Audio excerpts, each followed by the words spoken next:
ये कहानी है कोरा नाम की एक लड़की की, जिसका बेटा कहीं पर गायब हो गया था। तब उसे एक आदमी मिलता है जिसने उसे यकीन दिलवाया कि उसका बेटा उसे वापस मिल जाएगा। अगर वो इस दुनिया में ना भी हुआ तब भी हमें एक घर दिखाया जाता है जिसको पुलिस ने चारों तरफ से सील किया हुआ था। उस घर में एक लेडी ऑफिसर आती है जो हर चीज को बहुत गौर से देख रही थी। तभी हमें बैकग्राउंड में एक कॉल सुनाई देती है जो कोरा की थी, जिसमें बस वो ये कह रही थी कि जल्दी से आओ, मेरी मदद करो। वो बहुत ज्यादा घबराई हुई थी। वो बताती है कि उसके घर में कोई है जो उसे बाहर जाने नहीं दे रहा। उस घर में अब जब पुलिस आती है तो घर का अजीब माहौल था। सारा घर बिखरा हुआ था, खून के निशान थे, पर वहाँ पर किसी की लाश नहीं थी और ना ही किसी को मारा गया था। उधर फर्श पर नमक से दायरा बनाया हुआ था। लेडी ऑफिसर कोरा के घर में ये सब कुछ चेक कर रही थी। वो उसकी बहन थी। हर चीज की जांच करने के बाद वो पुलिस स्टेशन आ जाती है और आकर कोरा से पूछताछ करती है, क्योंकि उसके जिस्म पर भी खून लगा हुआ था। पहले तो वो कुछ नहीं बताती, मगर ज्यादा पूछने पर सब कुछ बता देती है। वो कहती है ये सब तो मैं अपने बेटे को सिर्फ वापस लाने के लिए कर रही थी। कोरा की बहन कहती है तुम होश में भी हो? तुम जानती नहीं हो क्या तुम्हारा बेटा तो आज से 7 साल पहले गायब हुआ था और हो सकता है अब तो वो जिंदा भी ना हो। उसकी बहन उससे पूछती है ये खून किसका है कोरा? अभी भी वो कुछ नहीं बताती।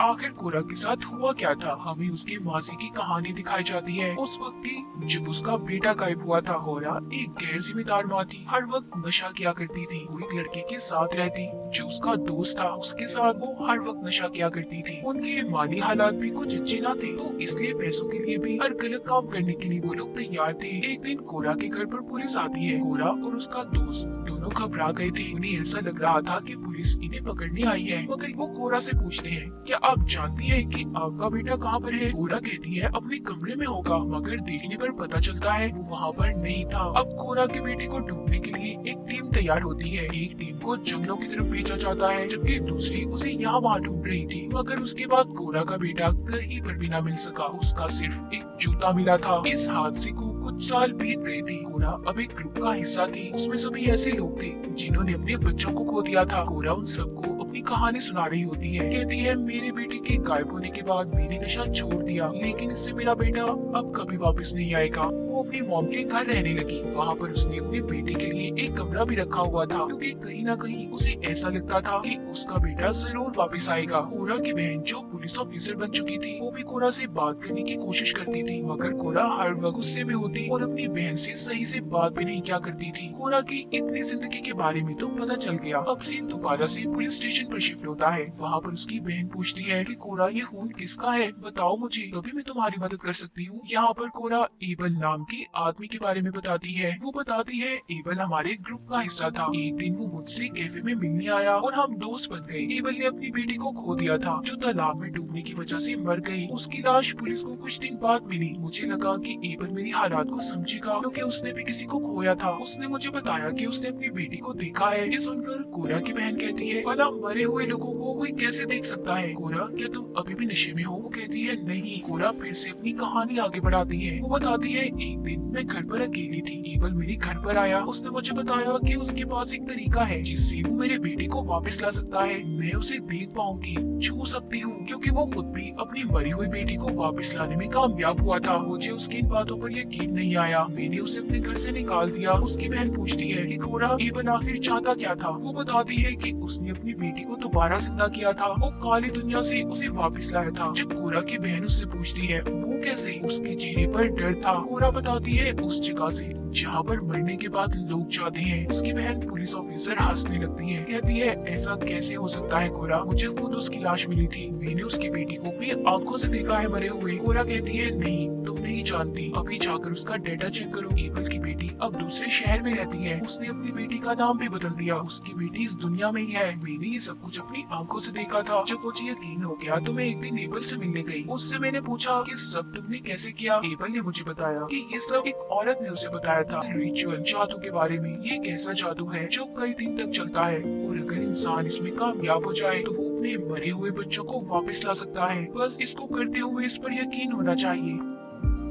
वो चाहता था कि मैं भी उसके जादू का हिस्सा बन जाऊं। मेरे बेटे की लालच ने मुझसे ये सब करवाया। मेरे पास खोने के लिए कुछ भी नहीं था, इसीलिए मैं उसका साथ देने के लिए तैयार हो गई। मैंने सोचा भला कोशिश तो की जा सकती है ना। अब जब मैं वो जादू करने के लिए मान गई तो एबल ने मुझे कुछ सामान लाने को कहा, जिसमें ढेर सारा नमक, मोमबत्तियाँ और जंजीर शामिल थी। उसने मुझे ये भी कहा कि घर में कोई बिजली, कोई टेलीफोन नहीं होगा जिससे जादू पर कोई भी असर पड़े। उसने मुझे जैसे बताया मैंने सब कुछ वैसे ही किया। एबल ने मुझे खास नमक वाले पानी में नहाने के लिए भी कहा, जिससे उसके सारे बुरे असरार, बुरी सोचें खत्म हो जाएंगी। मैं इस बात को मजाक बनाने लगी। एबल ने मुझसे कहा, ये मजाक नहीं है, अगर तुम इन चीजों को मजाक लोगी तो भूल जाओ अपने बेटे को हमेशा हमेशा के लिए। ये सुनकर मैंने उससे कहा, मैं सब चीजों पर यकीन करूंगी। मैंने उससे पूछा, तुम्हें तुम्हारी बेटी मिल चुकी है ना, तो तुम इतने दुखी क्यों रहते हो? वो मेरी इस बात पर परेशान हो गया और मुझे बताया कि अभी मेरी बेटी अपनी माँ के पास है। मैंने कहा, क्या तुम मुझसे ये मजाक कर रहे हो? तुम मेरा किसी चीज में इस्तेमाल तो नहीं कर रहे? वो कहता है, नहीं, बस मुझे काम पूरा करना है, फिर मेरी बेटी मुझे मिल जाएगी। उसने नमक का दायरा बनाकर मुझे जंजीर से बांध दिया और मंत्र पढ़ने लगा। उसने हर मंत्र को लिख लिया था जो उसने कहा। मैंने वही दोहराया। आखिर में मेरी हिम्मत जवाब दे गई। मैंने उसे कहा, बस बहुत हो गया, अब मुझे खोल दो। मगर एबल मंत्र पढ़ता रहा। उसने मंत्र पढ़ना बंद नहीं किए थे। अचानक से मैं हवा में तैरने लगी और एकदम से फर्श पर आ गिरी। मुझे भी यकीन हो चुका था कि सब हो सकता है, मैं अपनी बेटी को दोबारा हासिल कर सकती हूँ। अब अगला जादू का हिस्सा था इनविटेशन, बुलावे का। हम दोनों ने मिलकर मंत्र पढ़े। मेरा घर सारा हिलने लगा, मोमबत्तियाँ बुझ गयी और अचानक से सूरज भी गायब हो गया। मुझे कुछ अजीब महसूस होने लगा। मैं समझ गई थी हम लोग उस दुनिया का दरवाजा खोलने की कोशिश कर रहे हैं, जो कि एक जिंदा इंसान के लिए बहुत बड़ा खतरा है। सुबह को अगले दिन मेरा दोस्त आया जो मेरे साथ मिलकर नशा किया करता था। उसने जब मुझे और एबल को एक साथ घर पर देखा तो उसे लगा कि जैसे हमारे दरमियान में कोई रिश्ता है। उसने एबल के पर्स से पैसे चुराए और मुझे कड़वी बातें सुनाकर चला गया। अब हमारा अगला कदम था ग्रीफ, यानी कि गम। एबल ने मुझे बताया कि ये थोड़ा सा मुश्किल है, पर मैं इस चीज के लिए भी तैयार हो गई। हमने अपना ये काम शुरू किया। ये सब करते हुए मैं अपनी पुरानी यादों में चली गई। जिस दिन मेरा बेटा गायब हुआ था, मैंने अपने विजन्स ख्यालों में देखा कि वो मेरे पास आया। उस वक्त मैं नशे में थी, इसलिए मैं उसे कुछ भी नहीं कह पाई। मेरा बेटा गुस्से में घर से बाहर चला गया। मैंने अपने विजन्स ख्यालों में देखा कि एक वैन वाला उसे अगवा कर ले जा रहा है। मैंने उसे बचाने की कोशिश की, मगर मेरे पीछे एक काला साया था जो मेरे गम और गुस्से की परछाई थी। वो परछाई मुझे उस जगह पर ले गई जहाँ पर किडनैपर ने मेरे बेटे को अगवा किया हुआ था। जब मैंने अपने बेटे को ऐसे हाल में देखा तो मैं चिल्लाने लगी, मगर तभी एक खौफनाक डेमन ने आकर मेरे मुंह पर हाथ रख लिया। उसने मुझसे कहा कि तुम अपने बेटे को दोबारा हासिल करना चाहती हो तो खुद पर काबू पाना होगा। सीन पुलिस स्टेशन पर शिफ्ट होता है। पूरा अपनी ये कहानी अपनी बहन ऑफिसर को बता रही थी, मगर उसका इन सब बातों पर यकीन कर पाना बहुत मुश्किल था। वो कहती है, कोरा क्या तुम अभी भी नशे में हो? वो कहती है, मैं झूठ नहीं बोल रही, मैंने उस रिचुअल के जरिए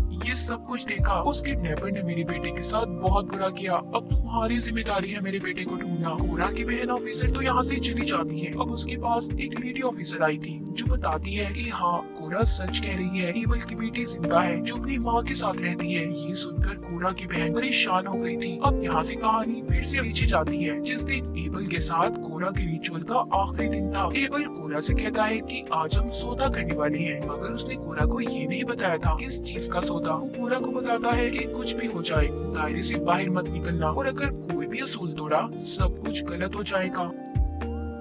आज एबल को जंजीरों से बांधा जाना था। कुछ देर के बाद ऐसा लगता है कि जैसे किसी अजीब काली ताकत ने एबल को पोजेस्ड अपने कंट्रोल में कर लिया है। तभी उसके मुंह से अजीब सी चीजें भी बाहर निकलने लगी थी, जिनमें हड्डियां, बाल और शामिल था। ये सब देखकर कोरा डर से चिल्लाती है। उसने दायरे को तोड़ दिया था और डर कर बाहर आ जाती है। कुछ देर के बाद जब वो दोबारा घर के अंदर गई तो एबल जमीन पर भी जान पड़ा हुआ था। उसने अचानक से कोरा पर हमला कर दिया। साथ ही कहता है, तुमने सब कुछ बर्बाद कर दिया, मैंने तुम्हें मना किया था ना। मगर अचानक से किसी काली ताकत ने एबल को अंधेरे में खींच लिया था। अब वो काली ताकत कोरा के पास आती है और उससे ये रिचुअल पूरा करने का कहती है, और ये भी कहती है कि अगर उसने ऐसा ना किया तो अपने बेटे को भूल जाए। कोरा अभी भी यहाँ पर समझ नहीं पाई थी। एबल ने जो उसको कहा था वो किसी और का नहीं बल्कि कोरा का सौदा करने वाला था, एक शैतान से। अगले रिचुअल के हिस्से में वो अभी बकरी लाती है। उसने उसे एक कमरे में बंद कर दिया था। जब रिचुअल जादू को पूरा करने वो दोबारा से कमरे में आई। इस बार मंत्र पढ़ती अपने विजन्स ख्यालों में अजीब से खेतों में पहुँच गई थी। वहाँ पर उसे एबल मिलता है जो उसे मांस,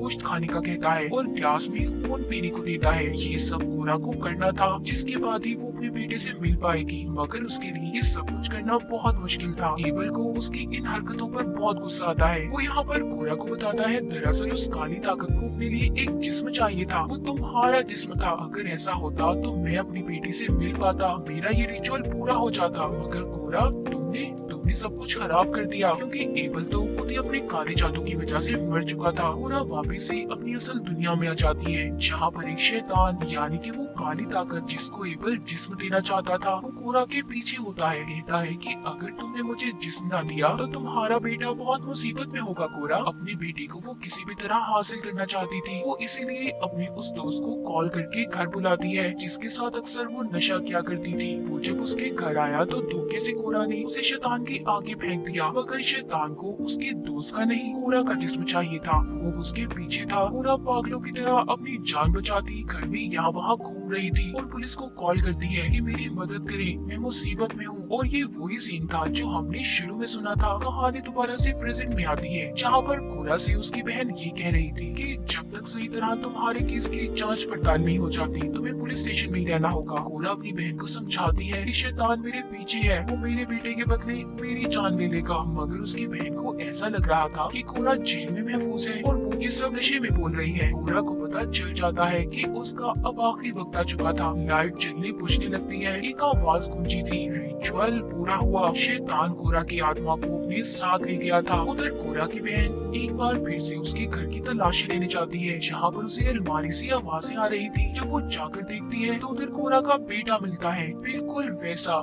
जैसा कि 7 साल पहले वो गायब हुआ था। इसका मतलब एबल सच्चा था, उसके रिचुअल जादू से कोरा का बेटा वापस तो आ गया, मगर कोरा को अपनी जान देनी पड़ी। इस फिल्म की कहानी